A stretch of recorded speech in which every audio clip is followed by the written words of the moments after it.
Friends, हम लोग बात करने जा रहे हैं इलेक्ट्रिसिटी की। फिजिक्स में ये चैप्टर बहुत इंपॉर्टेंट है। ठीक है। क्लास 10th के लेवल तक की इलेक्ट्रिसिटी यहाँ पे हम पढ़ेंगे। इलेक्ट्रिसिटी क्या है? Electricity, what is electricity? Electricity एक एनर्जी है, ठीक है, जिसकी हेल्प से हम लोग अपनी लाइफ में आज मॉडर्न टाइम पे हम लोग सर्वाइव कर पा रहे हैं। जैसे कि भाई, अगर घर में एसी ना हो तो हम लोग गर्मी में तो मर ही जाएंगे, गर्मी में मर जाएंगे। तो भाई, एसी चलाने के लिए क्या चाहिए? इलेक्ट्रिसिटी चाहिए। हम लोगों को आज एंटरटेनमेंट करना है, टीवी देखना है, मूवीज़ देखना है, वेब सीरीज़ देखना है, ये सब किस पे चलती हैं? फ़ोन्स पे चलती है, टैबलेट पे चलती है, लैपटॉप का यूज़ करते हैं। तो ये सब किससे रन होता है? इलेक्ट्रिसिटी से ही रन होता है। ठीक है। जैसे आजकल खाना भी इलेक्ट्रिसिटी के सोर्स को यूज़ करके ही बन रहा है। आजकल हम लोग गैस स्टोव नहीं यूज़ कर रहे हैं, ना चूल्हा यूज़ कर रहे हैं। पुराने टाइम पे जैसे घरों में, गाँव में यूज़ होता था, हम लोग क्या यूज़ कर रहे हैं? माइक्रोवेव माइक्रोवेव यूज़ कर रहे हैं, अवन यूज़ कर रहे हैं। दूसरी चीज़ क्या कहते हैं, इलेक्ट्रिक स्टोव्स आ रहे हैं, हम उसका यूज़ कर रहे हैं। तो ये सारी चीज़ें क्या हो रहा है, इलेक्ट्रिक गैस चूल्हे आ रहे हैं, हम उसी का यूज़ करके अपने फूड्स को भी प्रिपेयर कर रहे हैं। तो इस टाइम पे, मॉडर्न टाइम पे, इलेक्ट्रिसिटी क्या है? एक सोर्स ऑफ एनर्जी है। तो मैं एक शब्द में कह सकता हूँ, electricity, it is an important source of energy in this in the modern, this हटा दिए, this word is not, this word अच्छा नहीं है, in the modern time. Okay. Electricity source of energy है। ये एनर्जी होता कैसे है? चार्जेस का ट्रांसफर होता है, चार्जेस फ्लो करते हैं। ठीक है। इलेक्ट्रिसिटी में चार्जेस फ्लो करते हैं। जैसे कि अगर हम लोग देखें, छोटे बचपन में हम लोग क्या करते थे? बचपन में एक गेम खेलते थे, बच्चों को, अपने दोस्तों को इकट्ठा करते थे और कहते थे भाई और जादू दिखाते हैं। तो उस जादू में हम लोग क्या करते थे? पेपर के छोटे छोटे टुकड़े कर लेते थे और अपने स्केल को उठा करके अपने हेयर पे रफ करते थे, लेकिन ऑयली हेयर पे नहीं, ड्राई हेयर पे रफ करते थे। और जब ड्राई हेयर पे रफ करते थे तो एक स्केल हमारी क्या होती थी? चार्ज हो जाती थी। और वो जिसको जब हम पेपर ऑफ पीस के पास ले जाते थे तो वो स्केल क्या करती थी? उस पेपर ऑफ पीस को अट्रैक्ट कर लेती थी। तो उसी का मतलब, इसीलिए क्या कहते हैं, वो भी क्या कर रहा था? एक दूसरे को अट्रैक्ट कर रहा था। तो हमारे पास कोई भी मटेरियल है, वो किससे बना है? कोई भी मटेरियल है, कोई भी मैटर है या मटेरियल है, वो मैटर और मटेरियल किसी मॉलिक्यूल से मिलके बना होगा। अगर वो किसी मॉलिक्यूल से मिलके बना है तो उसके पास क्या होगा? एटम्स होंगे, उसका एटम्स होगा। एटम्स में क्या होंगे? न्यूक्लियस प्रेजेंट होगा, न्यूक्लियस में प्रोटॉन और न्यूट्रॉन प्रेजेंट होंगे। तो इलेक्ट्रॉन हमारा प्रोटॉन के चारों तरफ क्या कर रहा होगा? रिवॉल्व कर रहा होगा। ठीक है। तो ये सारी चीज़ें हमारी इलेक्ट्रिक चार्जेस में हम लोग आगे चल के पढ़ेंगे। तो इलेक्ट्रिसिटी में हम लोग कह सकते हैं, जैसे कि आज के टाइम पे, पुराने टाइम पे हम लोग क्या करते थे? जैसे अभी भी है, आप ग्रीन ग्रास पे, अगर हरी गार्डन की ग्रास पे जाते हो, घास पे जाते हो और नंगे पैर अगर चलते हो, तो वहाँ से आपकी बॉडी क्या होती है? कुछ चार्जेस गेन कर लेती है। और आकर के आप अगर अपने डोर बेल के लॉक वाले हैंडल्स को, जो लॉक लोहे स्टील्स के हैंडल आते हैं, अगर आप उस डोर नॉक को कैच करते हो, आप डोर नॉक को पकड़ते हो, तो आपको क्या लगता है? करंट लगता है ना? तो ये सारी चीज़ें क्या है? ट्रांसफर ऑफ इलेक्ट्रॉन्स ही तो हो रहे हैं, ट्रांसफर ऑफ चार्जेस ही तो हो रहे हैं एक दूसरे के अकॉर्डिंग। तो ये सेम हमारी सब इसी सब के बारे में हम इलेक्ट्रिसिटी में आज आगे पढ़ेंगे। ओके।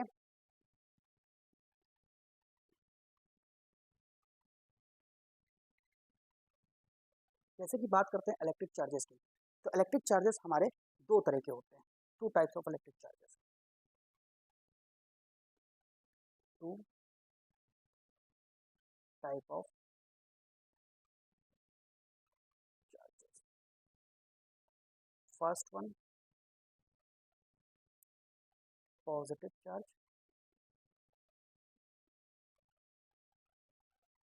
Positive charge.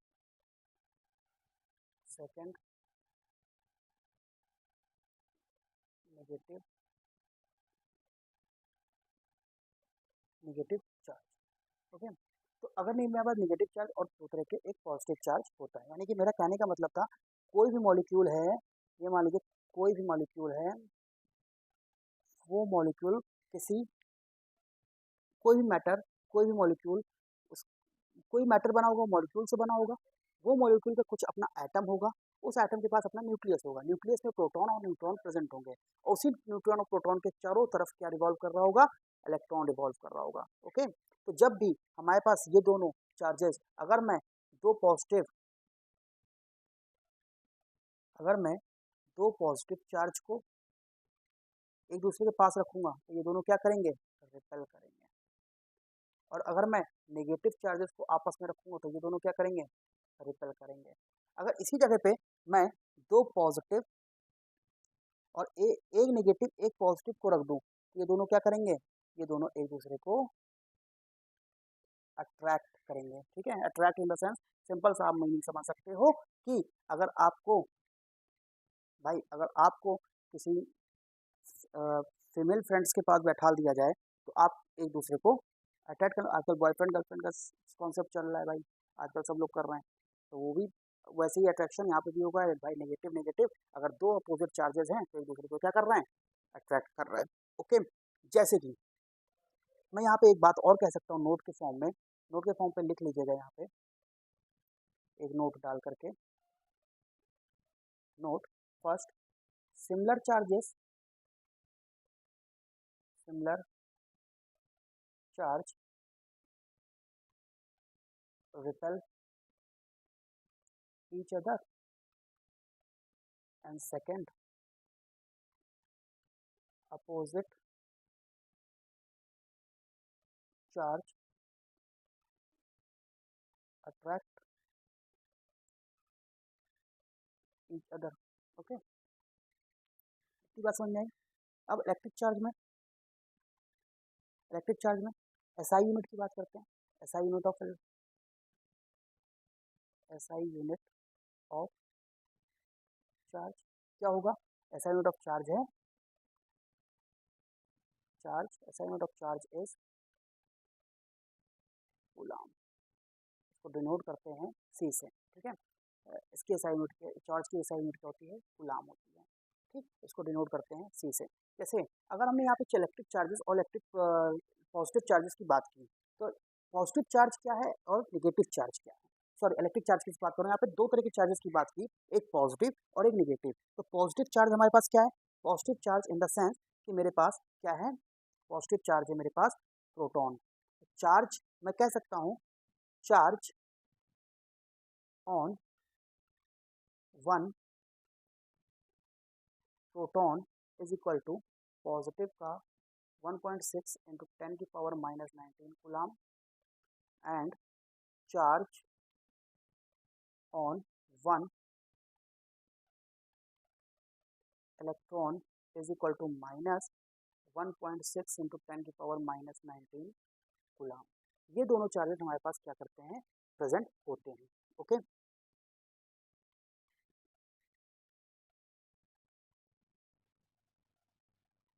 अगर हम इसी में बात करते हैं कि 1 कूलम चार्ज, अगर मैं इसे कह दिया जाए कि 1 कूलम चार्ज हमारे पास प्रेजेंट है, मैं कोई क्वेश्चन के फॉर्म में समझाने की कोशिश करता हूँ।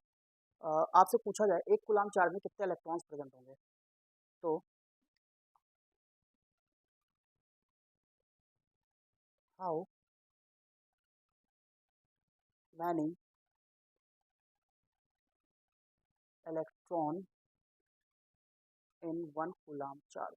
ओके, 1 कूलम चार्ज में हमारे पास कितने इलेक्ट्रॉन्स होंगे, तो यहाँ पे सिंपल सा हम कैसे निकाल सकते हैं, हमारे पास एक फॉर्मूला निकल के आएगा 1 कूलम निकालने के लिए, Q is equal to n e. भाई अभी हमने बात किया एक चार्ज में कितने इलेक्ट्रॉन्स प्रेजेंट हो गए, वही हमारा क्या कहलाएगा, चार्ज कहलाएगा। Number of electrons present in a charge in a 1 coulomb charge, number of electrons present in one charge is called 1 coulomb charge, कह सकते हैं। तो ऐसे ही Q is equal to n e, तो Q दे रखा है 1 कूलम, एन पता नहीं, इलेक्ट्रॉन की वैल्यू है 1.6 इंटू 10⁻⁻19। तो एन इज इक्वल टू क्या करेंगे, हम बेसिक मैथ्स यूज करेंगे, एलिमेंट्री मैथ जो यूज करते थे अपने क्लास पुराने स्कूल टाइम्स में, तो एन इज इक्वल टू 16, तो एन की वैल्यू आ जाएगी 6.25 इंटू 10⁻18 इलेक्ट्रॉन्स। तो हम कह सकते हैं कि 1 कूलम चार्ज में 6 इंटू 10⁻18 इलेक्ट्रॉन्स प्रेजेंट हैं, वो भी approx. Okay, approx 1.6 into 10⁻18 18 electrons, 6 × 10⁻18 electrons present है। तो ये हमको क्या बता देता है, अगर मुझे चार्ज की वैल्यू निकालनी है तो Q इज इक्वल टू, एक सिंपल सा फॉर्मूला मेरे पास आ जाता है, Q is equal to NE, number of electrons present in one charge. Okay,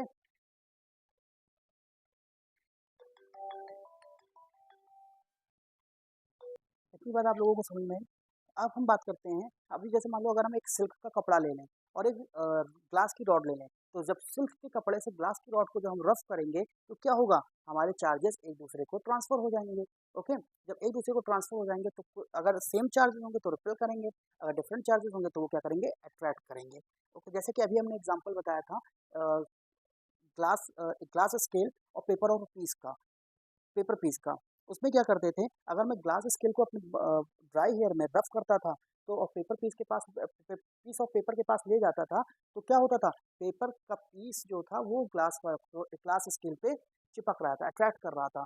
ठीक है, ऐसे ही अगर हम कॉम्ब लें, कंघी, प्लास्टिक वाली जो कंघी हम लोग यूज़ करते हैं घर पे, वो कंघी लेकर के अपने ड्राई हेयर्स में ऐसे रफ करें, और अगर हम ड्राई हेयर पे रफ करते हैं और अगर अपने वाटर टैप को खोल ओपन कर दें, तो जब भी हम वाटर टैप के पास में ले जाएंगे कंघी को, जहाँ से वाटर गिर रहा है टैप से, उसके जस्ट थोड़ा सा, थोड़ी सी डिस्टेंस पे ले जाएंगे, थोड़ा सा पास में, तो वाटर टैप का जो पानी है वो क्या करेगा, अट्रैक्ट करने लगेगा, वो भी एक पॉइंट से दूसरे पॉइंट पे मूव होने लगेगा। ओके, तो ये जो चार्जेस एक दूसरे को अट्रैक्ट कर रहा है, वो पानी जो है वो कंघी जो थी प्लास्टिक वाली, वो पानी को अट्रैक्ट कर रही थी, तो वो क्या हो रहा है, वो क्यों अट्रैक्ट कर रहा है, क्योंकि उनके पास फ्रिक्शन की वजह से एक चार्ज जनरेट हो गया था, एक दूसरे को अट्रैक्ट कर रहे थे। ठीक है, फ्रिक्शन चार्जेस होते थे।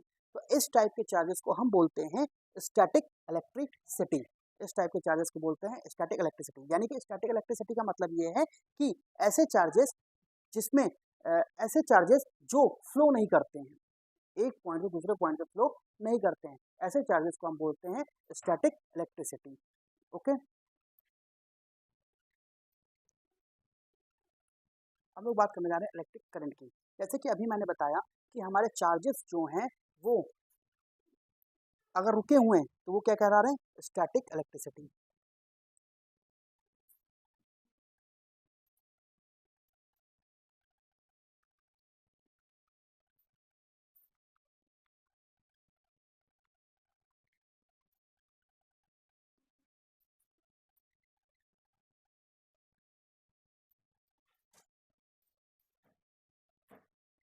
हम लोग बात करने जा रहे हैं इलेक्ट्रिक करंट की। जैसे अभी मैंने बताया कि अगर हमारे चार्जेस रुके हुए, जैसे हमने अभी कॉम का एग्जांपल दिया, क्या कर रहे थे, कॉम को अपने ड्राई हेयर में रब कर रहे थे, तो फ्रिक्शन के थ्रू उस पर चार्जेस क्या होते थे, इंटरचेंज हो गए थे, ट्रांसफर फ्रिक्शन की वजह से उस कॉम पे चार्जेस इंटरचेंज हो गए थे। और जब हम उसको ओपन वाटर टैप के पास, जहाँ से पानी गिर रहा था टैप से, उसके पास ले गए, तो टैप ने वो उस कॉम ने टैप के वाटर को क्या किया, अट्रैक्ट किया।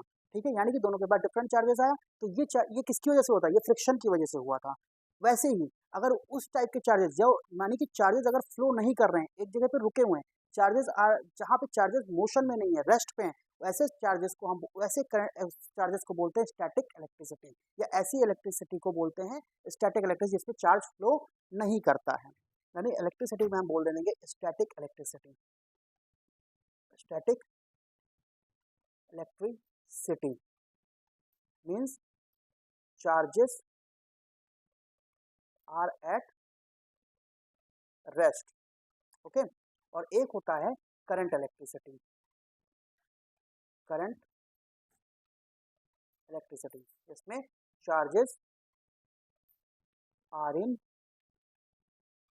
मोशन, मतलब कि चार्ज यहाँ पे मोशन में होगा। जैसे कि हम बात करते हैं करंट इलेक्ट्रिसिटी, हमको इस चैप्टर में करंट इलेक्ट्रिसिटी के बारे में ही पढ़ना है। स्टैटिक इलेक्ट्रिसिटी के बारे में हम लोग बड़ी क्लासेस में, इस इलेक्ट्रिसिटी के बारे में हम बड़ी क्लासेस में स्टडी करेंगे।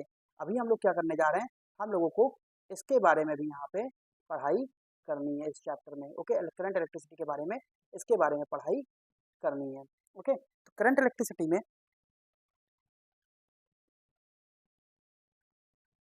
जैसे कि हम बात करते हैं करंट इलेक्ट्रिसिटी में कि एयर फ्लो कर रहा है, मेरी बात समझना, एयर फ्लो कर रहा है, तो वो जो फ्लो ऑफ एयर है, हम लोग को बाहर निकले, एयर ने हमारी बॉडी को टच किया, हमको फील हुआ कि भाई हवा चल रही है, या आजकल बारिश का मौसम है, आजकल बारिश का मौसम चल रहा है भाई, प्रेजेंट टाइम की बात कर रहा हूँ, बारिश का मौसम चल रहा है, ठंडी का मौसम आ जाता है, तो उसमें टाइम पे हवा चलती है, तो वो एयर जब हमारी बॉडी को टच होती है, तो उस टाइप एक फ्लो ऑफ एयर को हम क्या कहते हैं, air current.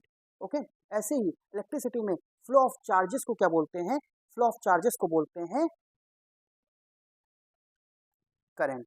Flow of charges पर यूनिट टाइम को बोलते हैं इलेक्ट्रिक करंट।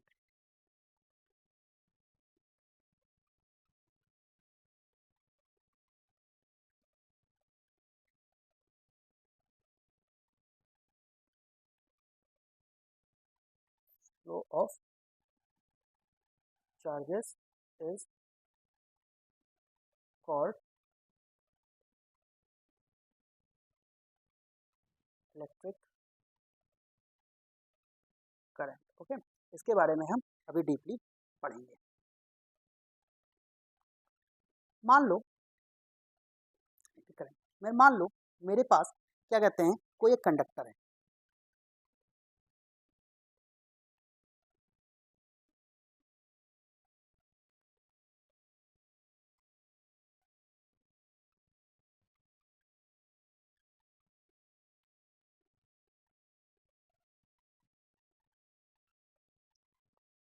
मान लो मेरे पास कोई एक कंडक्टर है,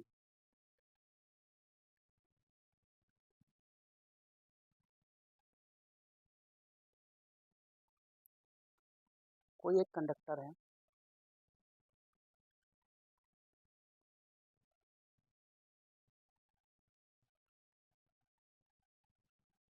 ठीक है। इस कंडक्टर में, इस कंडक्टर से पॉजिटिव चार्जेस मूव कर रहे हैं,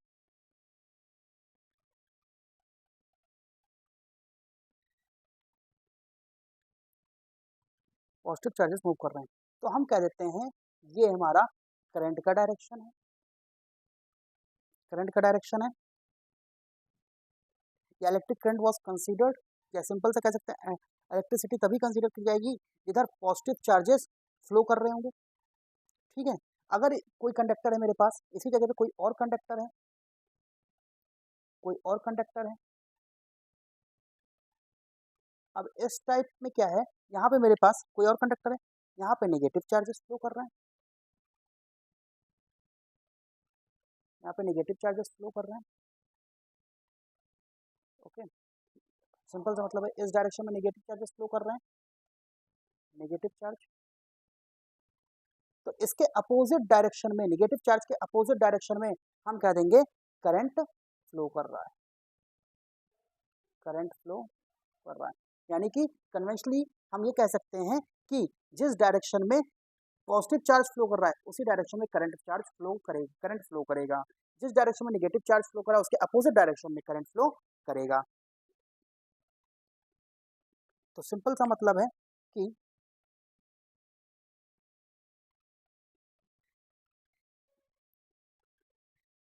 तो हम यहाँ पे एक बात कह सकते हैं, जैसे कि पहले पॉइंट में मैंने बताया कि अगर मेरे पास कोई कंडक्टर था, मेरे पास कोई कंडक्टर था और यहाँ पे पॉजिटिव चार्जेस फ्लो कर रहे थे, यहाँ पे पॉजिटिव चार्जेस फ्लो कर रहा था, तो मैं एक बात कह सकता हूँ, electric current was considered to be flow of to be flow of to be flow of positive charge and the direction of flow of positive charge was taken to be the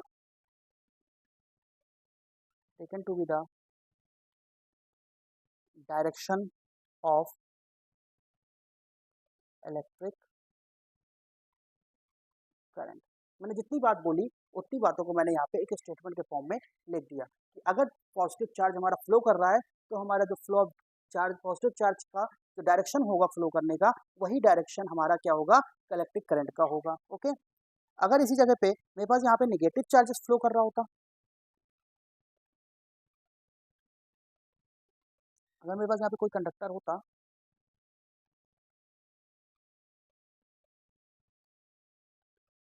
अगर कोई conductor है जिसमें negative charges flow कर रहे हैं,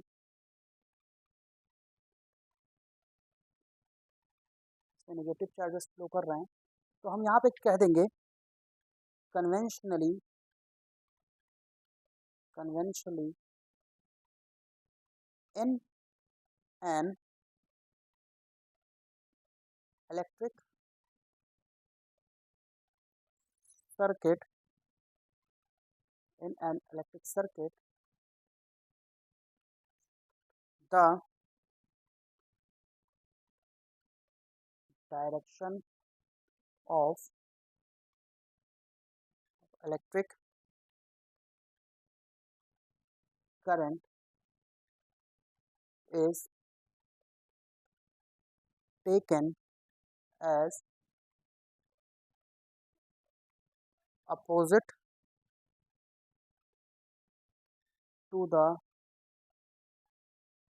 direction of the flow of electron, which is which are negative charges। Okay, मैंने इस statement को भी अपने वर्ड्स में लिख दिया। यानी कहने का मतलब ये है कि अगर नेगेटिव चार्जेस जिस डायरेक्शन में फ्लो कर रहा है उसके अपोजिट साइड में जो हमारा इलेक्ट्रॉन, जो करंट जो है वो उसके अपोजिट डायरेक्शन में फ्लो करेगा। ओके, इतनी बात क्लियर है, इतनी बात क्लियर है। अगर कोई डाउट है तो कमेंट सेक्शन में पूछ लीजिएगा। उसके बाद बात करते हैं इलेक्ट्रिक करंट की। तो हम यहाँ पे इलेक्ट्रिक करंट कह सकते हैं, electric current, electric current is the rate of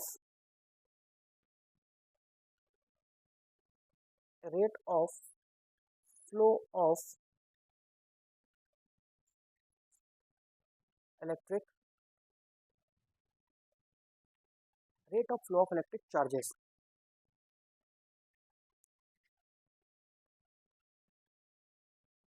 इसका मतलब क्या है, electric current is the rate of flow of electric charges, मतलब क्या है कि एक पर यूनिट टाइम में, एक पर यूनिट टाइम यानी कि एक सेकंड में कितने number of electric charges particular place से फ्लो कर रहे हैं, यानी एक क्रॉस सेक्शन एरिया से कितना फ्लो कर रहा है। या सिंपल सा मतलब समझो, छोड़िए इन सब चीज़ों को छोड़िए, मैं एक छोटा सा एग्जांपल लेता हूँ, उससे आपको समझाने की कोशिश करता हूँ, समझिएगा। क्या कहते हैं, मान लीजिए मैं, आप लोग रनर हो, ठीक है, आप रन करते हो, तो रन करते टाइम पे आप लोग क्या करते हो भाई, आप लोग ने एक दिन में 1 किलोमीटर रन किया 15 मिनट्स में, मैं मान लेता हूँ 1 किलोमीटर आपने रन किया 15 मिनट्स में। अगले दिन आप डेली डेली प्रैक्टिस करते जा रहे हो तो एक दिन में 2 किलो 5 सेकंड लगा, 10 सेकंड लगा, यानी सिंपल सा कहने का मतलब है एक सेकंड में आप कितने नंबर ऑफ स्पीड तय की, नंबर ऑफ स्पीड कह रहा हूँ, सॉरी, आपने एक सेकंड में कितना डिस्टेंस ट्रेवल किया, वो आपको क्या कहला रहा है, आपकी स्पीड कहला रही है। एक सेकंड में, एक पर्टिकुलर टाइम पीरियड में आपने कितना डिस्टेंस ट्रेवल किया, वो आपकी क्या कहला रही है, स्पीड कहला रही है। वैसे ही यहाँ पे एक पर्टिकुलर क्रॉस सेक्शन एरिया से कितने नंबर ऑफ चार्जेस पास हुए हैं, वो हमारी क्या कहलाती है, इलेक्ट्रिक करंट। ओके, यानी सिंपल सा फॉर्म में कह सकता हूँ, जैसे कि मैं एक चीज कहना चाहूँ, एक और लाइन में, it is expressed by the amount, it is expressed by the amount of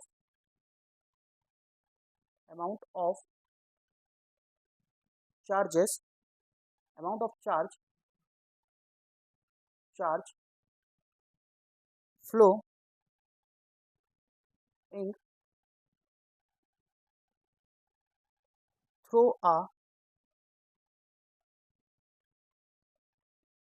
cross section area in unit time. मतलब मान लो मेरा एक कोई कंडक्टर है, सपोज इट, ये कोई कंडक्टर है,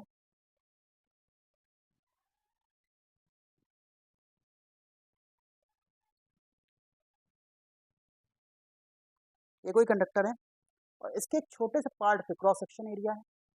ये मैंने छोटा सा एरिया ले लिया इसका, इसको हम क्रॉस सेक्शन एरिया बोल रहे हैं।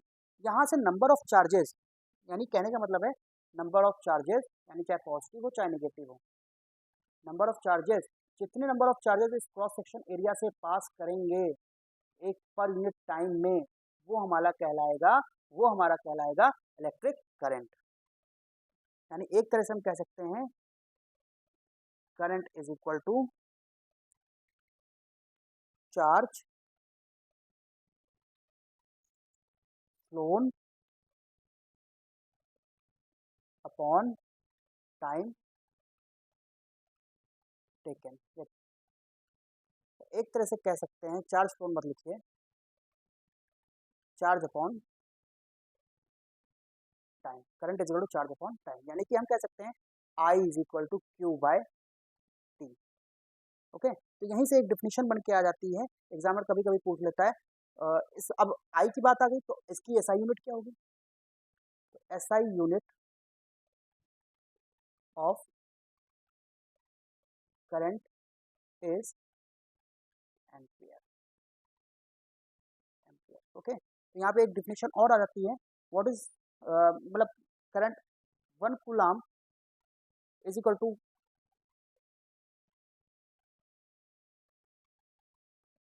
1 ampere is equal to 1 coulomb per unit, 1 coulomb upon 1 second. Okay, 1 ampere is equal to 1 coulomb per second. इसको रिलीव करिए, अभी मैं आगे समझाता हूँ, एम्पियर वाले केस में इसको समझाता हूँ।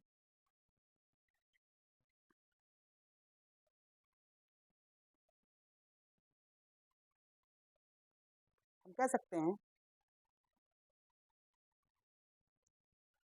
ऐसी बात हमारी आ गई तो हम यहाँ पे लिख सकते हैं 1 ampere is equal to 1 coulomb upon 1 second. यानी कि एक सेकेंड में एक क्रॉस सेक्शन एरिया से 1 कूलाम ऑफ चार्ज अगर पास करता है तो 1 एम्पियर का करंट जनरेट करेगा। यानी एक डिफिनेशन आती है 1 एम्पियर की, तो यहाँ पे कह सकते हैं 1 ampere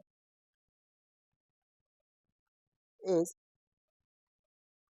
constituted by the flow of 1 coulomb of charge per second।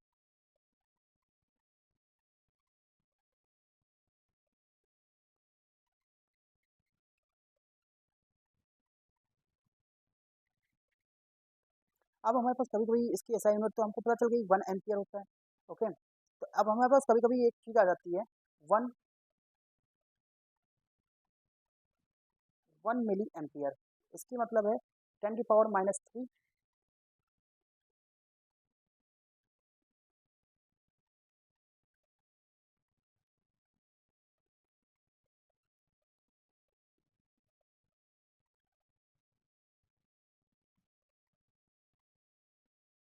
10 की पावर -3 एम्पियर। कभी कभी न्यूमेरिकल में यूज़ किया जाता है 1 माइक्रो एम्पियर। तो इसका इसका मतलब हो जाता है 10 की पावर -6 एम्पियर। ये कभी कभी हमारे न्यूमेरिकल्स में यूज़ होते हैं, इसलिए इसको याद रखना यूनिट्स को, बहुत कंफ्यूजिंग रहता है बच्चों के लिए। तो 1 मिली एम्पियर इज 10 की power -3 ampere, 1 micro ampere is 10 की पावर -6 एम्पियर। ओके,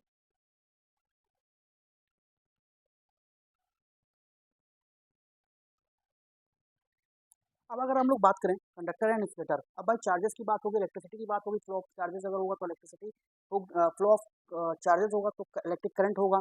तो करंट को फ्लो करने के लिए हमारे पास किसी तरीके का मटेरियल चाहिए, तो वो मटेरियल हमारे कंडक्टर्स होते हैं और एक इंसुलेटर होता है, यानी बैड कंडक्टर जिसको बोलते हैं।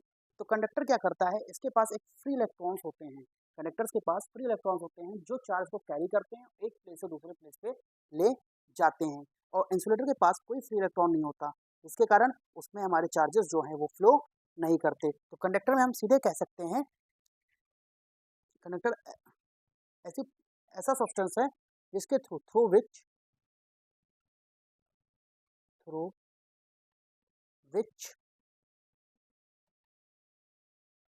Electric charge can flow freely. Example, जैसे कि एग्जाम्पल है कॉपर, सिल्वर, एल्यूमिनियम, एटीसी। तो ऐसे सब्सटेंस जो अपने अंदर से इलेक्ट्रिसिटी को फ्लो करने देते हैं वो हमारे कहलाते हैं कंडक्टर्स। ठीक है। इंसुलेटर्स में ऐसे सब्सटेंस जो अपने अंदर से इलेक्ट्रिसिटी को फ्लो नहीं करने देते, through which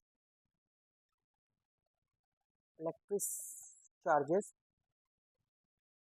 cannot cannot flow cannot flow. जैसे कि example woods, plastic, glass, etc. जैसे आप लोगों ने देखा होगा कि क्या कहते हैं, हम लोग थ्री पिन यूज़ करते हैं घरों में। क्या होता है, अपने घर सबके घरों में मिलता है, तार के आगे एक होल्डर लगाते हैं जिसके हम कनेक्ट करते हैं कनेक्टर से, है ना। तार के आगे एक स्विच लगाते हैं।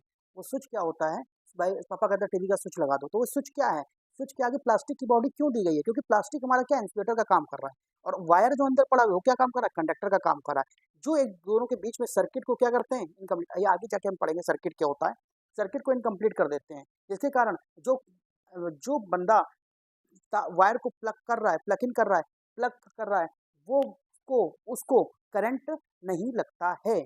ठीक है। इसीलिए हम यहाँ पे कंडक्टर और इंसुलेटर का यूज करते हैं। कंडक्टर क्या करता है, अपने अंदर से इलेक्ट्रिसिटी को पास करने देता है, यानी इलेक्ट्रिक चार्जेस को पास करने देता है, फ्रीली पास करने देता है, और इंसुलेटर उसी को रोकता है। ओके।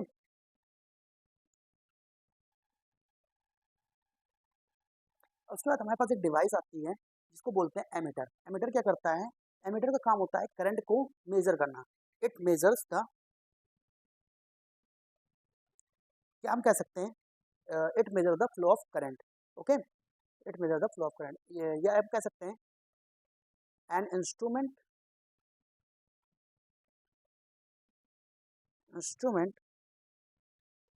कॉल्ड एमीटर विच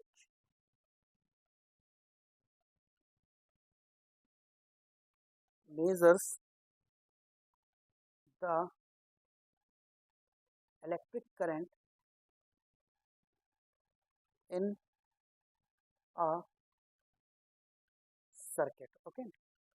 यानी कि एमीटर जो है एक इंस्ट्रूमेंट है जो क्या करता है, इलेक्ट्रिक सर्किट्स में करंट को मेजर करता है। आइए अब हम लोग कुछ न्यूमेरिकल्स देखते हैं। जैसे कि अब मेरे पास क्वेश्चन कह रहा है an electric iron draws a current of 0.5 ampere when a voltage is 200 volt, calculate the amount of charge flowing through it in 1 hour. तो अब 1 आवर में चार्ज कितना फ्लो कर रहा है, मेरे पास क्वेश्चन न्यूमेरिकल, मेरे पास गिवन क्या है, हम देखते हैं करंट गिवन है, I is equal to 0.5 ampere, and V voltage given है, V is equal to 200 volt, and time दे रखा है 1 आवर। तो 1 आवर को हम चेंज कर देते हैं सेकेंड्स में। ओके। तो सेकेंड में क्या होगा, 60 × 60 इज इक्वल टू 3600। अब मेरे पास क्वेश्चन में फाइंड क्या करना है, amount of charges flow in. तो मेरे पास एक ही मेरा फॉर्मूला पता है, I is equal to Q by T. Charges flow करना है तो I Q is equal to क्या हो जाएगा, आई इंटू टी। तो Q is equal to I कितना है, आई है 0.5 इंटू 3600। तो इसके आंसर कितना आ जाएगा, 1800 गुलाम, यानी क्यू इज इक्वल टू 1800 गुलाम। यानी सिंपल सा मतलब है कि क्वेश्चन में हमें गिवन था, आई गिवन था, टी गिवन था, वोल्टेज का कोई यूज नहीं था। हर क्वेश्चन में हर गिवन चीज का यूज नहीं होता है, ये ध्यान रखना बच्चों। तो Q I is equal to क्या होता है, क्यू बाई टी। तो यहाँ पे चार्जेस निकल के आ गया 1800 गुलाम। ओके।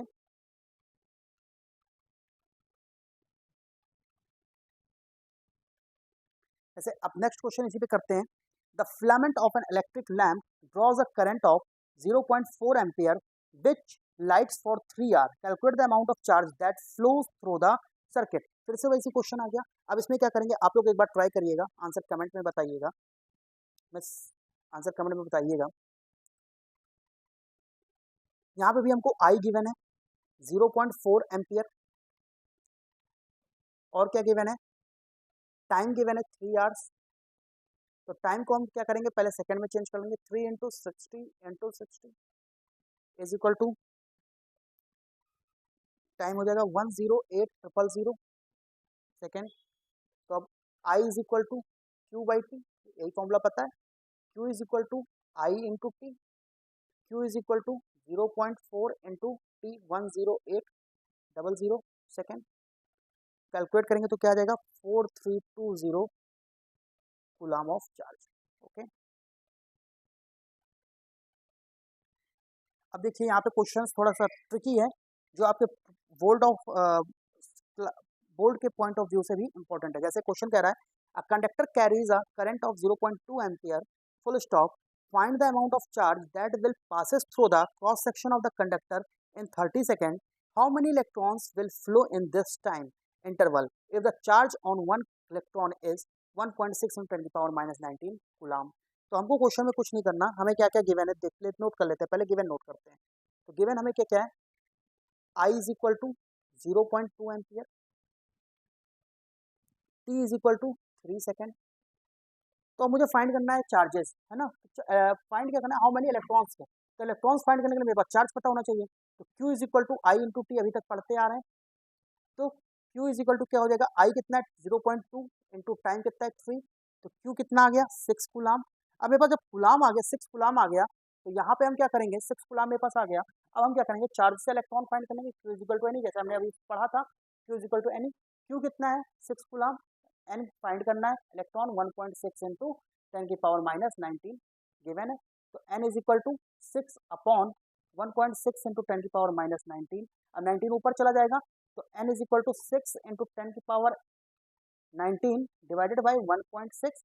इसको कैलकुलेट करेंगे तो आपका आंसर आ जाएगा 3.75 इंटू 10⁻19 इलेक्ट्रॉन्स।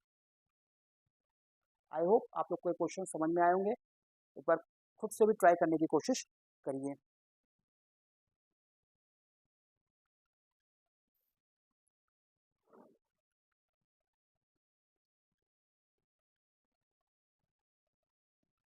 अब भाई बात करते हैं इलेक्ट्रिक पोटेंशियल की। किसी भी वायर में अगर करंट फ्लो करना है, या सिंपल सा मतलब समझो कि मेरे पास कोई एक इंक्लाइंड प्लेन है, मेरे पास कोई एक इंक्लाइंड प्लेन है, यहाँ से कोई एक फुटबॉल मैं ड्रॉप कर रहा हूँ, ये बॉल क्या करेगी, यहाँ पे फुटबॉल क्या करेगी, ये यहाँ पे नीचे आना शुरू करेगी, इधर की तरफ मूव करना शुरू करेगी। तो क्या होगा, मैंने इसको क्या दिया, यहाँ पे हायर पॉइंट था, ये हायर पॉइंट है हमारा इंक्लाइंड प्लेन का, और ये लोअर पॉइंट है ना। तो ये हायर पॉइंट से लोअर पॉइंट की तरफ आने में इसको क्या लग रहा है, ग्रेविटी इसको अपनी तरफ खींच रही है। वैसे ही सिमिलरली सिमिलरली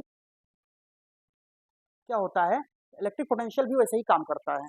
जैसे कि इलेक्ट्रिक पोटेंशियल में क्या होता है, ये क्या काम करता है, किसी एक इनफाइनाइट पॉइंट से, इन्फिनिटी से, किसी एक पॉइंट से, मान लो कोई एक पॉइंट है, यहाँ पे क्यू चार्ज प्रेजेंट है, यहाँ पे क्यू चार्ज प्रेजेंट है, तो किसी भी पॉइंट पे ये क्यू चार्ज प्रेजेंट है, तो इस क्यू चार्ज को, इस क्यू चार्ज को किसी एक पर्टिकुलर पॉइंट पे लाने के लिए जो वर्क डन किया जाएगा, जो वर्क डन किया जाएगा, उसी को हम बोलेंगे इलेक्ट्रिक पोटेंशियल। क्या बोलेंगे, electric potential.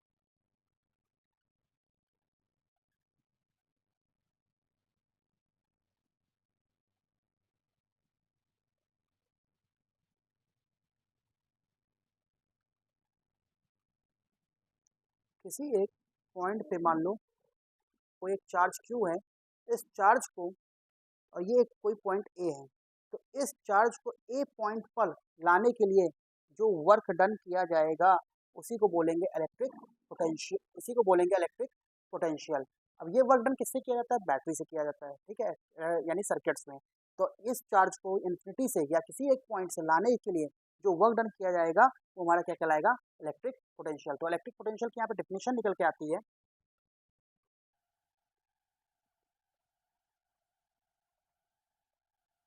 The electric potential, the electric potential at a point in an electric field is defined as the work done in moving a unit unit positive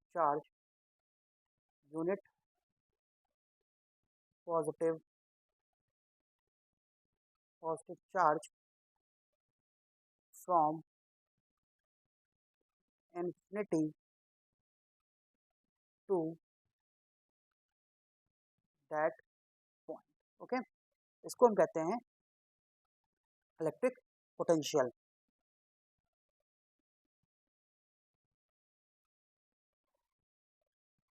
एक तरह से और कह सकते हैं कि एक जूल ऑफ वर्क, वर्क की डेफिनेशन क्या होती है? एक जूल। तो एक जूल ऑफ वर्क किया गया एक यूनिट पॉजिटिव चार्ज को इन्फिनिटी से लाने के लिए, ठीक है, तो वो हमारा क्या कहलाएगा?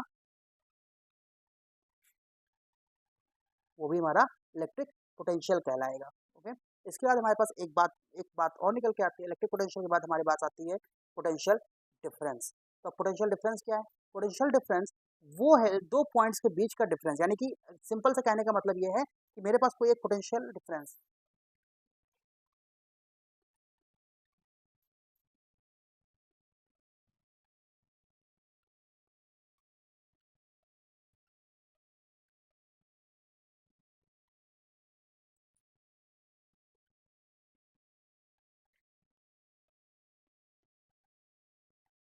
बात करने जा रहे हैं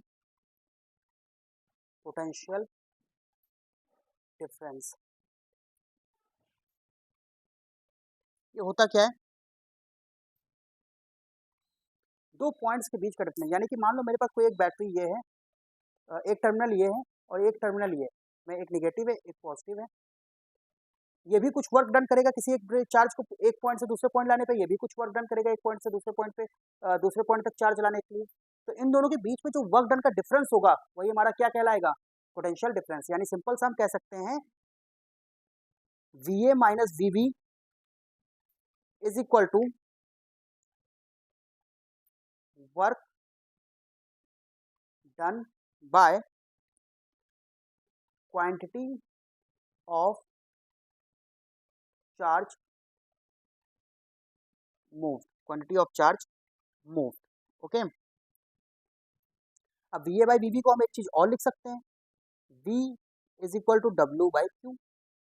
तो ये हमारा निकल के आ जाता है पोटेंशियल डिफरेंस का फॉर्मूला, V is equal to W by Q। यहाँ पे W क्या है? W है work done and Q is charge, quantity of charge. Okay, quantity of charge move.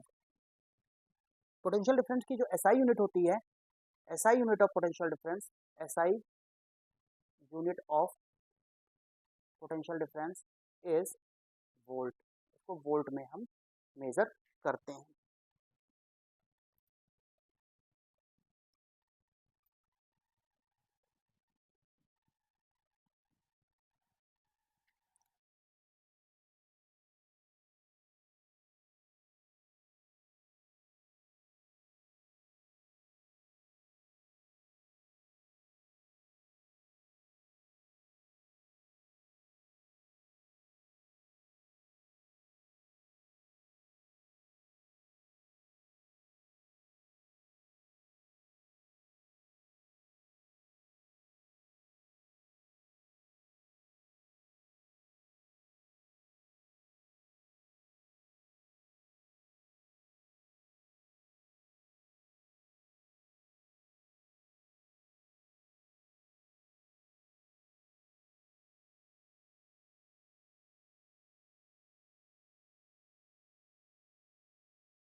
हम लोग यहाँ पे अब इलेक्ट्रिक करंट की बात करने, सर्किट डायग्राम की बात करने जा रहे हैं। तो सर्किट डायग्राम होता क्या है? ये एक रिप्रेजेंटेशन है किसी भी सर्किट का। सर्किट इन द सेंस कि किस जगह पे क्या रेजिस्टेंस लगा है, कितने ओम का रेजिस्टेंस लगा है, कितनी बैटरी लगी है, कितने वोल्ट की बैटरी लगी है, प्लग हमारा स्विच है कि ऑफ है, ऑन है कि ऑन है, एमीटर क्या लगा है, वायर में कैसे लगा है, किस तरह से वोल्ट मीटर रिप्रेजेंट किया गया है। ये सारे इन्हीं सब का कॉम्बिनेशन एक सर्किट कहलाता है। ठीक है, जैसे कि मैं बना के दिखाता हूँ एक सर्किट। जैसे ये सर्किट है,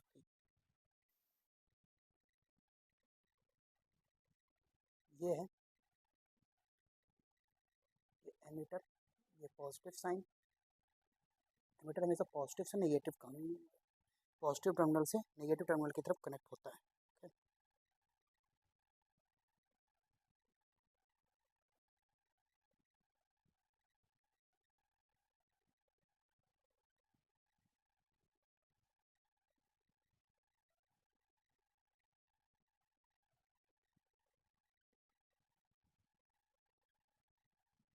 ये रेजिस्टेंस है,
एरो तो हमारे फ्लो ऑफ करंट बताता है। जैसे कि करंट अभी मैंने लोग पढ़ा था कि जो करंट है वो पॉजिटिव से नेगेटिव डायरेक्शन में मूव करता है।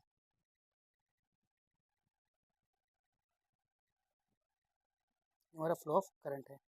और ये हमारा रेजिस्टेंस है, जिसको आर से रिप्रेजेंट करते हैं। ये हमारा एमीटर है,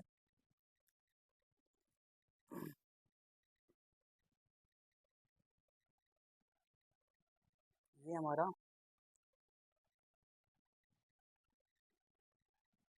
रेजिस्टेंस है, ये हमारा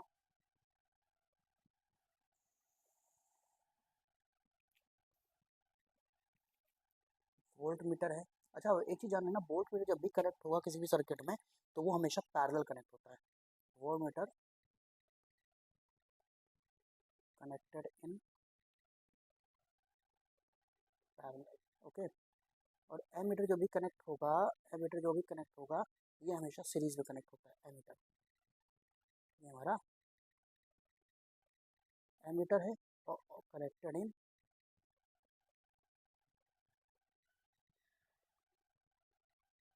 सीरीज। ठीक है, ये हमारा क्या है? ये हमारा सेल है, ये हमारा सेल है। और ये हमारा स्विच है, और ये हमारी कनेक्टिंग वायर है।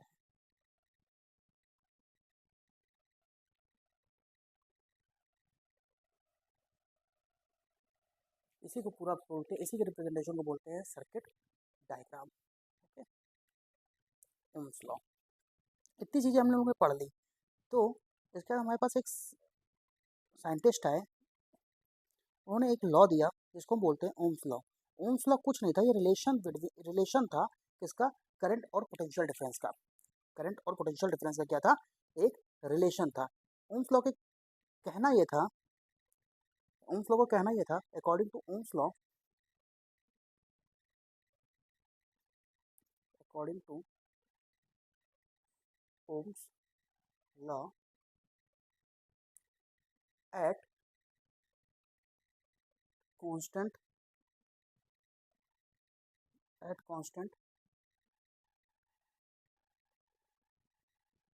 temperature, the current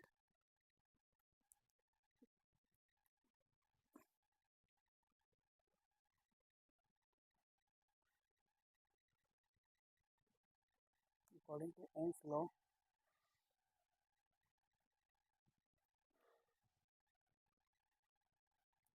at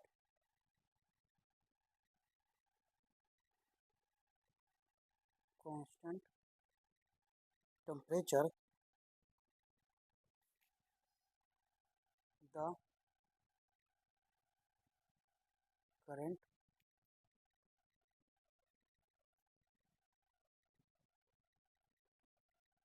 flowing through a conductor is directly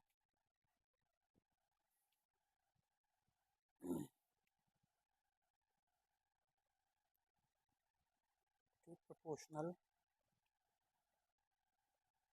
to the potential difference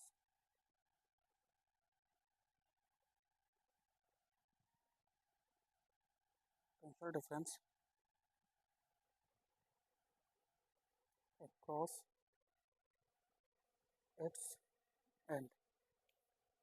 ठीक है, यानी सिंपल से कहने का मतलब ये है कि आई जो है वो डायरेक्टली प्रोपोर्शनल है वी के, जो करंट फ्लो कर रहा है वो वी के क्या है, डायरेक्टली प्रोपोर्शनल है at constant temperature, at constant temperature. ठीक है, अब इस प्रोपोर्शनलिटी को हटाने के लिए हम ये क्या करते हैं, इस प्रोपोर्शनलिटी को हटाने के लिए हम यहाँ पे आर का इंट्रोड्यूस करते हैं, V is equal to R into I. तो वी क्या है, वी हमारा वोल्टेज है, आर हमारा रेजिस्टेंस है, और आई क्या है, आई हमारा करंट है। करंट है।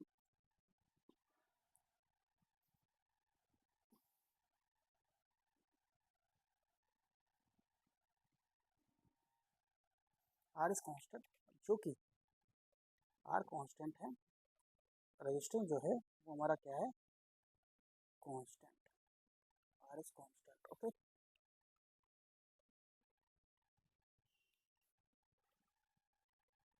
तो अगर हमारे पास आई, अगर आई यहाँ पे, जैसे एक कहने का मतलब ये है, सिंपल सी बात मेरी समझना, एक सिंपल सा बात कहने का मतलब अगर ये है कि अगर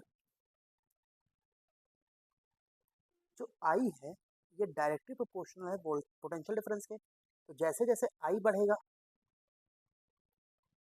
जैसे जैसे आई बढ़ेगा वैसे वैसे वी बढ़ेगा, क्योंकि डायरेक्टली प्रोपोर्शनल है। ओके, और आर जो है, अगर हम यहाँ से फॉर्मूला निकालें, I is equal to V by R, तो जैसे जैसे आई बढ़ेगा वैसे वैसे वी बढ़ेगा, क्योंकि आई जो है वो डायरेक्टली प्रोपोर्शनल है वी के, और जिस तरह और आई जैसे जैसे बढ़ेगा वैसे वैसे आर घटेगा, क्योंकि ये इन्वर्सली प्रोपोर्शनल है रेजिस्टेंस के। ठीक, अगर पोटेंशियल डिफरेंस दोनों के बीच का, दोनों एंड कंडक्टर के दोनों एंड के अक्रॉस डबल हो गया, तो जो करंट है वो भी डबल हो जाएगा।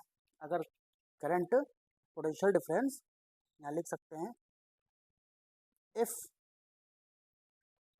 Potential difference across end of a conductor, end of a conductor is doubled, then current will also doubled। अगर पोटेंशियल डिफरेंस हाफ हो जाएगा तो करंट भी क्या होगा, हाफ हो जाएगा। अब हम न्यूमेरिकल करते हैं। जैसे बस एक न्यूमेरिकल क्या आ रहा है, potential difference between 2 points of a wire carrying a 2 ampere is 0.1 volt. Okay, calculate the resistance, यानी कि अब रेजिस्टेंस फाइंड करना है। तो हमारे पास ये चीज़ पता है,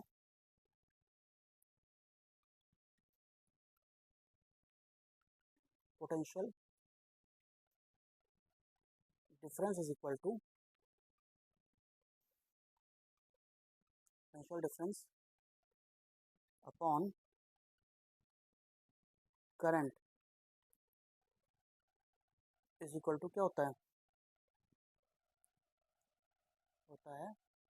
रेजिस्टेंस। ठीक है, तो ये हो जाएगा V by I is equal to R. ठीक, तो V कितना दे गिवन है हमको, क्वेश्चन में गिवन है V कितना गिवन है, यहाँ साइड में लिख लेते हैं। V is equal to 0.1 volt और I is equal to 2 ampere. R find करना है तो यहाँ रख दो, R is equal to 0.1 divide by 2, R is equal to, और यहाँ से कैलकुलेट करने पे 0.05 ओम इसका रेजिस्टेंस का होता है, ओम। ओके, ऐसे ही मेरे पास नेक्स्ट क्वेश्चन है।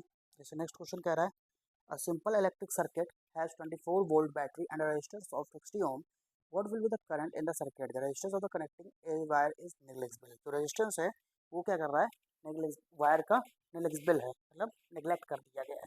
तो देखते हैं, V गिवन है, V क्या है 24 वोल्ट, R क्या है 60 ओम्स, ओम को ऐसे रिप्रेजेंट करते हैं 60 ओम। I फाइंड करना है, तो V upon I is equal to R, तो V 24, I फाइंड करना है, R 60, तो I is equal to 24 upon 60, ये आ जाएगा 0.4 एम्पियर। ठीक, ये हमारे पास करंट आ रहा है, समझ में आया। एक इलेक्ट्रिक सर्किट दे रखी थी, उसमें 24 बैटरी थी, 24 वोल्ट की बैटरी लगी थी, एंड रजिस्टर देगा 60 ओम का। तो what will be the current in the circuit, तो the resistance of the connecting wire will be negligible. तो हमसे पूछा था करंट में कितना होगा, तो हमने वही V is equal to I R का फॉर्मूला लगाया और अपना आंसर गेन कर लिया। अगर नेक्स्ट क्वेश्चन देखिए, इस क्वेश्चन थोड़ा सा इंटरेस्टिंग है, इसको देखिएगा।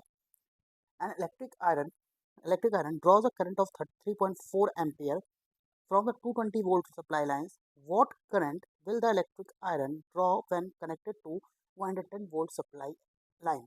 एक इलेक्ट्रिक आयरन है जो कि किसी एक सप्लाई 220 वोल्ट की सप्लाई से कनेक्ट है और 3.4 एम्पियर करंट जनरेट कर रहा है। अगर वो 110 वोल्ट की सप्लाई से जनरेट हो जाएगा तो कितना करंट जनरेट करेगा। तो देखते हैं क्वेश्चन में हमें क्या गिवन है, क्वेश्चन में गिवन है V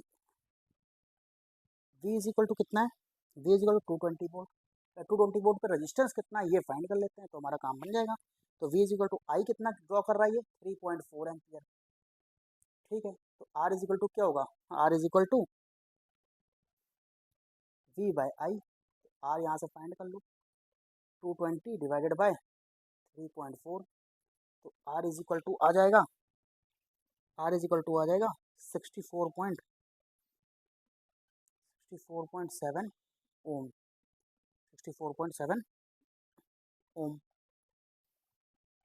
अब हम आगे कर देखते हैं, है ना, हम आगे देखते हैं।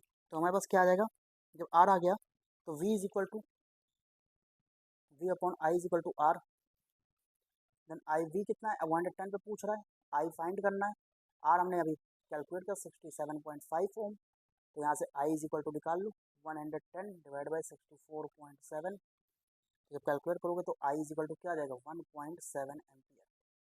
ओके, कुछ फैक्टर्स हैं, फैक्टर से पहले एक चीज़ जान लो, एक रिलेशन आता है V एंड I का। तो V एंड I का ग्राफ जो बनता है हमारा वो लीनियर बनता है, यानी कि जैसे जैसे करंट बढ़ता जाता है वैसे वैसे क्या होगा, वोल्टेज भी बढ़ता जाएगा। यानी कि करंट जैसे जैसे इंक्रीज करेगा, ये हमारा I है और ये हमारा वोल्टेज है, जैसे जैसे करंट इंक्रीज करेगा वैसे वैसे वोल्टेज भी इंक्रीज करता जाएगा। ठीक है, अब किस किस फैक्टर्स पे ये इफेक्ट करता है देखिए जरा।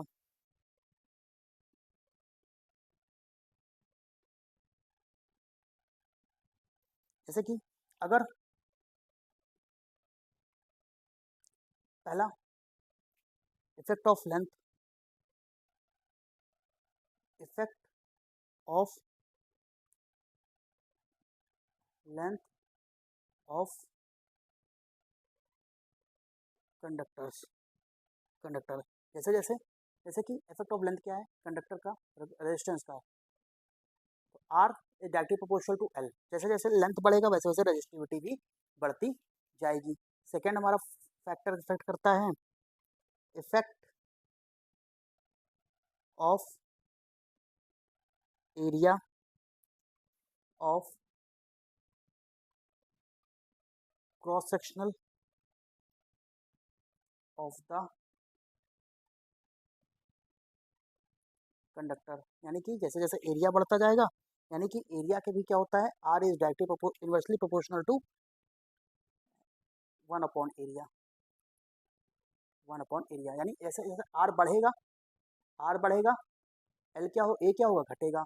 यहाँ पे आर बढ़ेगा और एल भी बढ़ेगा, क्योंकि डायरेक्टली प्रोपोर्शनल, ये इनवर्सली प्रोपोर्शनल है। ठीक है, ये तरह के, अगर रेजिस्टेंस बढ़ेगा तो एरिया भी, रेजिस्टेंस बढ़ेगा तो एरिया घटेगा, अगर एरिया घटेगा रेजिस्टेंस बढ़ेगा। सिंपल सा मीनिंग समझो, एक कमरे में अगर हम आपको बंद कर दें, तो अगर कमरा बड़ा है तो उसमें 4 लोग हों तो रेजिस्टेंस क्या हुआ, होएगा ही नहीं रेजिस्टेंस, आराम से जाओगे आराम से आओगे, है ना। अगर उसी जगह पे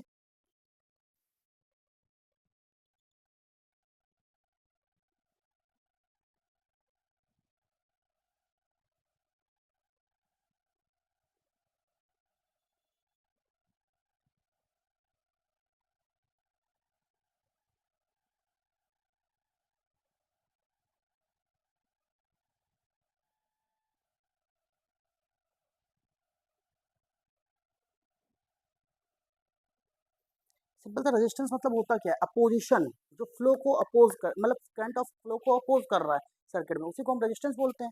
तो अगर हमारा रेजिस्टेंस सर्किट में जो रेजिस्टेंस है वो अगर इंक्रीज कर रहा है तो एरिया क्या कर रहा है, डिक्रीज कर रहा है। अगर एरिया इंक्रीज कर रहा है तो रेजिस्टेंस डिक्रीज हो रही है। सिंपल सा मतलब समझो, एक कमरा है छोटा सा, अगर उसका छोटा कमरा है तो 4-5 लोग रह रहे हो तो जाहिर सी बात है फ्री होकर के नहीं रह पाओगे। बड़ा कमरा है और 2 लोग रह रहे हो तो आराम से फ्री होकर के रहोगे, 4 लोग रह करके रहोगे। ठीक है, वही चीज़ है।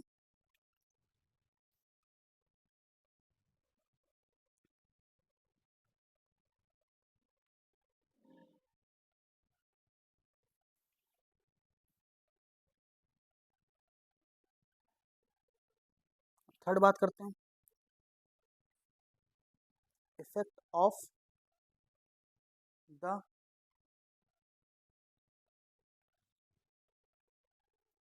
नेचर ऑफ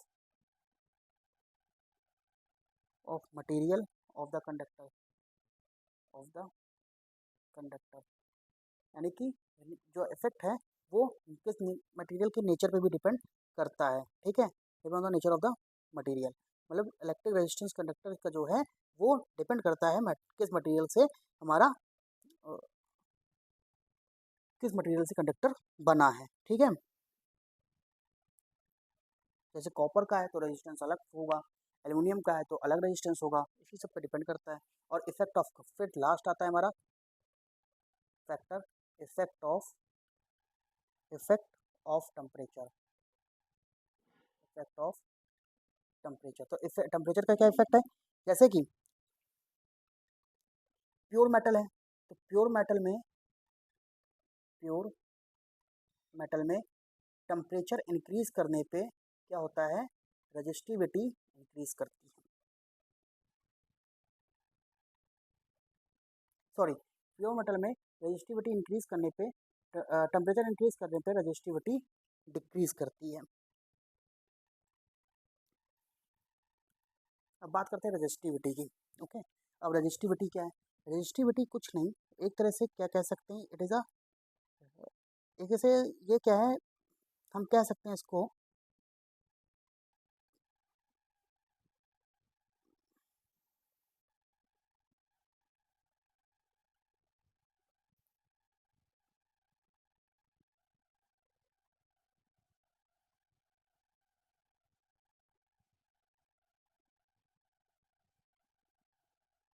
सिंपल सा मतलब समझिए रेजिस्टिविटी में कि जैसे कि अभी तक हमने पढ़ा जो आर है वो डायरेक्टली प्रोपोर्शन है लेंथ के, आर ही डायरेक्टली इन्वर्सली प्रोपोर्शन है एरिया के। अगर इन दोनों को कंबाइन करें तो आर जो है वो डायरेक्टली प्रोपोर्शनल है लेंथ के और एरिया के, इन्वर्सली प्रोपोर्शनल है। इस प्रोपोर्शनलिटी को हटाने के लिए हमारे पास एक कांस्टेंट आएगा, उसी को हम रजिस्टिविटी बोलते हैं, R is equal to L by A. तो ये रो जो है इसी को हम रजिस्टिविटी बोलते हैं। अगर हम यहाँ पे एक लेंथ को 1 मीटर मान लें, एरिया को भी 1 मान लें, 1 मीटर स्क्वायर मान लें, और तो रेजिस्टेंस क्या होगा, आर इज इक्वल टू 1/1। तो आर इज इक्वल टू क्या होगा, रजिस्टिविटी के इक्वल आएगा। ठीक है, तो सिंपल सा कहने का मतलब ये है कि रजिस्टिविटी कुछ नहीं, एक तरह से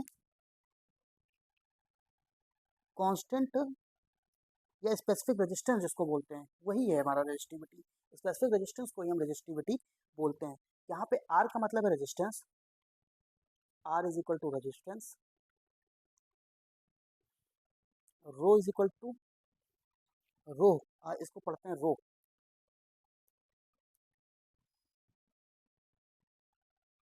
रो इज इक्वल टू रजिस्टिविटी,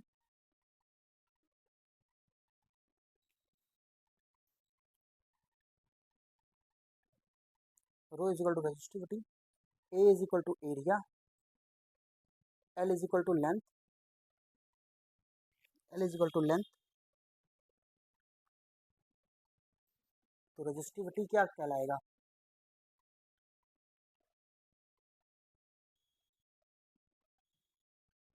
यहाँ से रजिस्टिविटी का एक सिंपल सा स्टेटमेंट निकल के आया कि सिंपल सा हम अपने वर्डों में अगर लिखना चाहें तो क्या लिखेंगे, the resistivity is numerically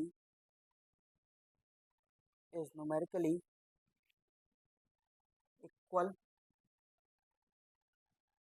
to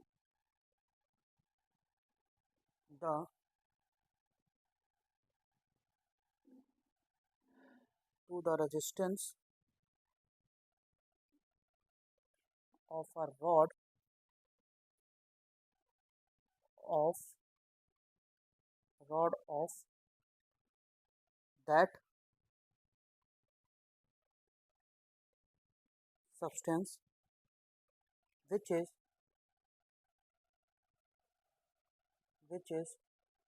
1 meter, which is 1 meter long and 1 meter 1 square meter 1 square meter in cross section. Okay, this is resistivity. जैसे कि मेरे पास न्यूमेरिकल आ गया। अच्छा, एक चीज़ और याद रखना, रजिस्टिविटी जो है वो लेंथ पे डिपेंड नहीं करता, it does not depend on length और थिकनेस। ये जो डिपेंड करता है ये सब्सटेंस के मटेरियल के सब्सटेंस पे डिपेंड करता है, किस टाइप का मटेरियल है, nature of the substance and temperature of the substance, ये डिपेंड करता है।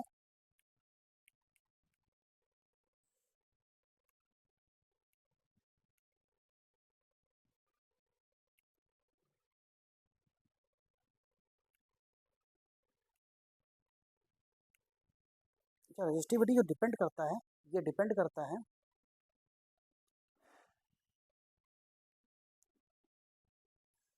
नोट में लिख लो,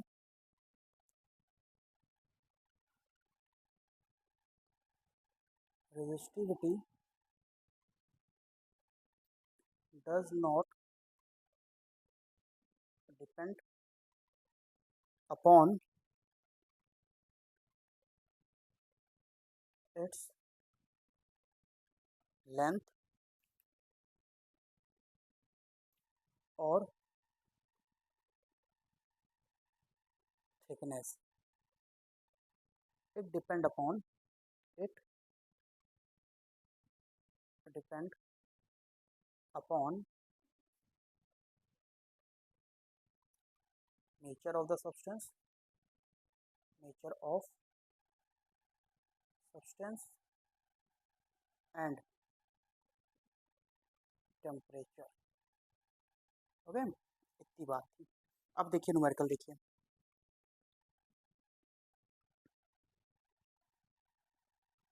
अच्छा, एक चीज़ छूट गया मेरा, यहाँ पे नोट कर दे रहा हूँ, और फिर न्यूमेरिकल देखते हैं। यहाँ पे न्यूमेरिकल में क्या है, रेजिस्टिविटी का जो यूनिट होता है, यूनिट ऑफ रेजिस्टिविटी, एक मिनट,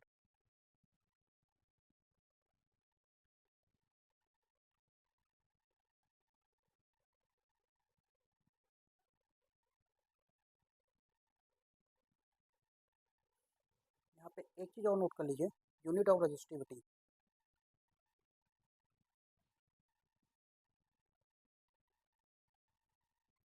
यहाँ पे नोट कर लीजिए, unit of resistivity. Unit of resistivity क्या होती है? रेजिस्टिविटी होती है जैसे rho, rho is equal to क्या लिखते हैं, rho is equal to ohm into metre square divided by metre. तो मीटर से एक मीटर कैंसिल हो गया, तो इसकी रेजिस्टिविटी निकल के आती है ओम मीटर। ओके, यूनिट क्या होती है इसकी, इसकी यूनिट होती है ओम metre.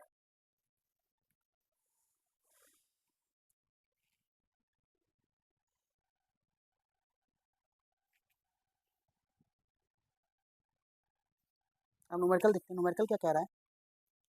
A copper wire of length 2 meter and area of cross section 1.7 into 10 to the power minus 6 meter square has a resistance of 2 into 10 to the power minus 2 ohm. Calculate the resistivity of copper. तो resistivity क्या होगा, rho is equal to R into A upon L. R कितना given है, R given है 2 into 10 की power minus 2 ohm. Area given है 1.7 into 10 की power minus 6 metre square, length है 2 मीटर। तो रो इज इक्वल टू होगा 2 इंटू 10 की पावर माइनस 2 इंटू 1.7 इंटू 10 की power minus 6 divided by 2।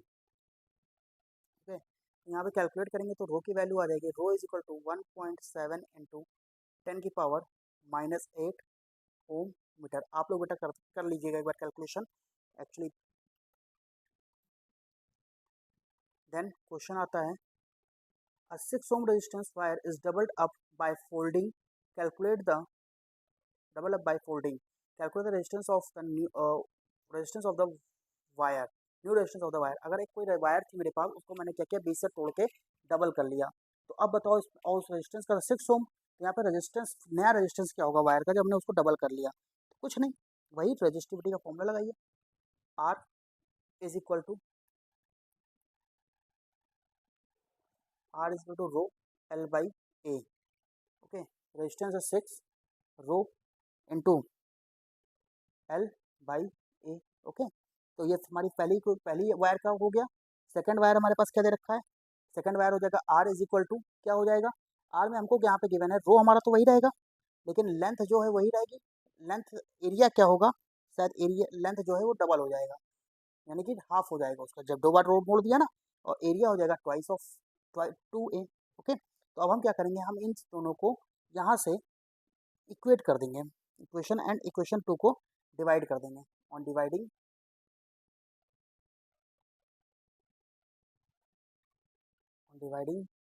Equation 2 by equation 1, क्या आ जाएगा यहाँ पे, इक्वेशन 1 से डिवाइड करेंगे तो r by 6 is equal to rho into L into A divided by 4a into rho into L. तो यहाँ पे कैलकुलेशन जब करेंगे तो देखिए यहाँ पे रो से रो कैंसिल होगा, एल से एल कैंसिल होगा, ए से ए कैंसिल होगा, मेरे पास क्या बचेगा, R upon 6 is equal to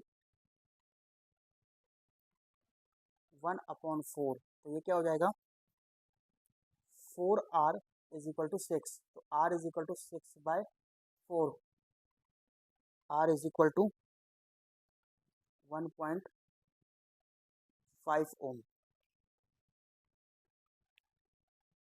ये हमारा नया रेजिस्टेंस है, ठीक है। अब देखिए रेजिस्टेंस रेजिस्टेंस हम बात कर रहे हैं, तो रेजिस्टेंस का कॉम्बिनेशन भी होता है। जब हम सर्किट पे रेजिस्टेंस को लगाएंगे तो हम दो तरीके से कनेक्ट करते हैं, या तो सीरीज कॉम्बिनेशन में या फिर पैरेलल कॉम्बिनेशन में। सीरीज कॉम्बिनेशन में क्या होता है, मेरे पास मान लो रेजिस्टेंस है, तो हम सीरीज कॉम्बिनेशन में क्या करते हैं, इस कॉम्बिनेशन को हम सीरीज कॉम्बिनेशन बोलते हैं। एक के बाद दूसरा रेजिस्टेंस कनेक्ट होता जाए, ये जैसे 1 रेजिस्टेंस, 2 रेजिस्टेंस, 3 रेजिस्टेंस, जैसे स्कूल में लाइन लगाते थे वो सीरीज कॉम्बिनेशन था। तो सीरीज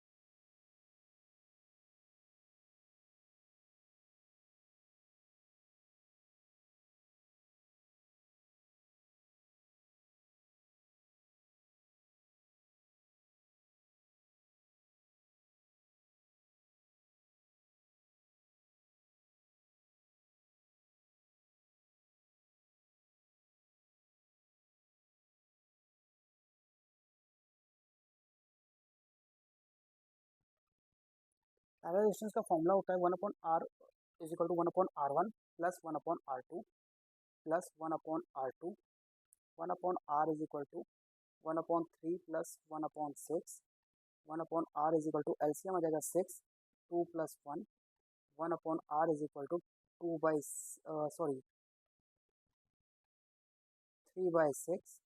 3 on 3, 3 2 ज़ा, तो 1/R is equal to 1/2, R is equal to 2 okay. अब यहाँ पे दे रखा है 3 सीरीज में कनेक्शन है, तो सीरीज में कनेक्शन है यानी कि 4 ओम कनेक्टेड है, 1 2 1 2 3 4, 1 ओम 1 ओम 1 ओम 1 ओम, तो ये हो जाएगा R is equal to R1 plus R2 plus R3 plus R4, R is equal to 1 plus 1 plus 1 plus 1, तो R is equal to 4 ohm. Okay, ये हमारे पास सीरीज का ऑप्शन आ गया। अब डोमेस्टिक इलेक्ट्रिक वायर की बात कर रहे थे, यहाँ पे सीरीज में अगर हम कनेक्शन करते हैं तो हमारे पास कुछ डिसएडवांटेजेस होते हैं सर्किट का। तो सर्किट में डिसएडवांटेज होता है, अगर यहाँ पे सीरीज में डिसएडवांटेजेस ये है कि अगर हमारी एक सर्किट बंद हुई in series connection, if one appliances is stopped working, then other appliances will also not work, ठीक है। और अगर ये तो पहली कंडीशन हो गई, दूसरी चीज इन सर्किट सीरीज सर्किट में अप्लायंसेस, अगर कोई भी सीरीज में कनेक्शन है तो अगर एक स्विच ऑफ हो गया तो उसके बाद हम दूसरी से को भी स्विच ऑफ नहीं कर पाएंगे। सेकंड कहलाता है one is switched off, then other appliances will also not work। मतलब कि अगर एक अप्लायंस बंद हो गई तो दूसरी अप्लायंस भी चलना बंद हो जाएगी। तीसरी, सीरीज में हर एक अप्लायंसेस सेम वोल्टेज नहीं पाता है, वोल्टेज डिफरेंट होता है। In series appliances will not gate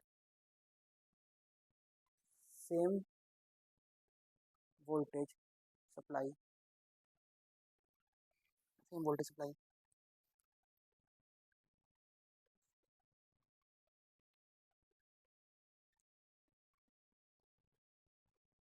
series combination में इलेक्ट्रिकल अप्लायंसेस में जो रेजिस्टेंस होता है वो इंक्रीज करता है। क्यों? क्योंकि करंट जो होता है वो लो होता है, क्योंकि करंट की जो सप्लाई होती है वो लो होती है। या इसमें रेजिस्टेंस जो होता है वो इंक्रीज करता है due to low supply of current. Okay, इसी जगह पे हम पैरेलल की बात करें तो पैरेलल में क्या होता है? पैरेलल में सारे डिजाइन, एक मिनट इसको मैं रफ कर लूँ क्योंकि मेरे पास उसमें जगह नहीं बची है।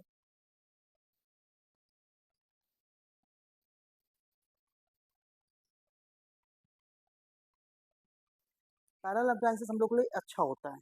क्यों? क्योंकि इन पैरेलल सर्किट में क्या होता है, अगर एक अप्लायंसेस इन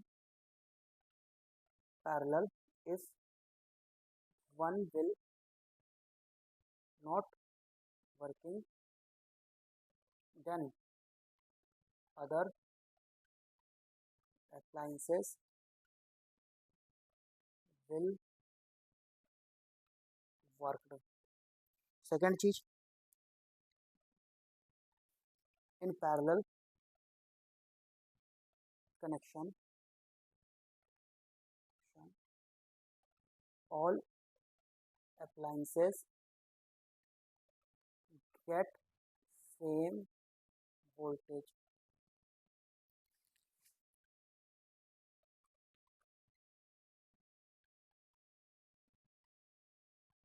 पैरेलल में सारे वोल्टेज अप्लायंसेस के पास ओन स्विच होते हैं। In parallel all appliances have their own switches to on और ऑफ इट। ओके, यहाँ पे जो होता है,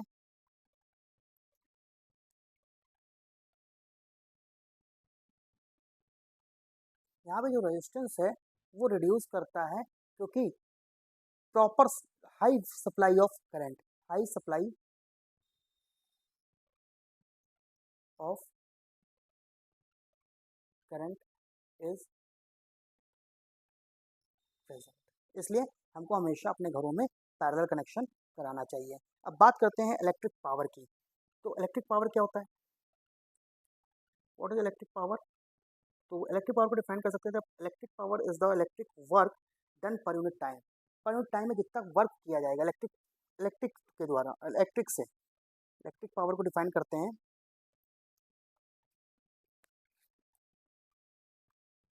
electric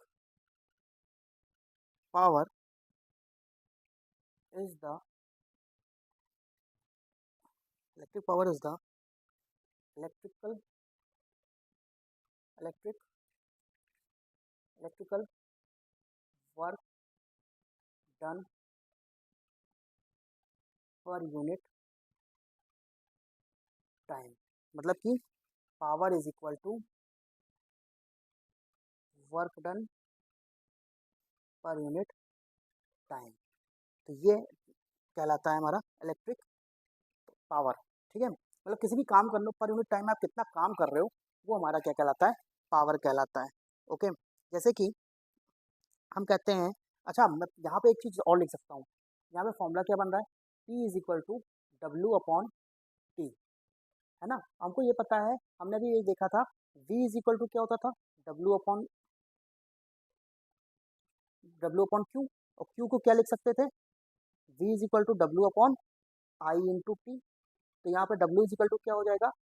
W is equal to V into I into T. तो मैं इस V को उठा के इस इक्वेशन में रख सकता हूँ, इक्वेशन 1 में। तो क्या बन जाएगा? P is equal to V into I into T divided by T. T से टी कैंसिल,